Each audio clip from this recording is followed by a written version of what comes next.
Hey guys, welcome back. In this video, I'm gonna show you how to disable DMs on Instagram. Let's get started. To begin, open the Instagram app and go to your profile by clicking at your profile icon at the bottom right corner of your screen.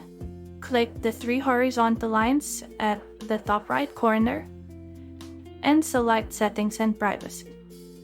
In the Settings and Privacy section, look for Messages and Story Replies and tap Message Controls.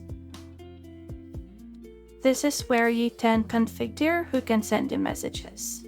So let's say, for instance, you want to limit the messages from your followers. Click Followers on Instagram category and choose Don't Receive Requests.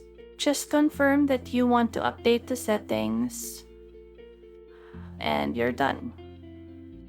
Repeat the same for other categories such as Facebook friends or friends of friends on Facebook or people with your phone number.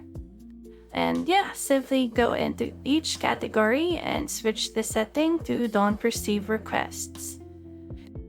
And that's how you can easily disable DMs on Instagram. If you found this video helpful, simply leave a like below or subscribe because it helps me reach more people. See you soon!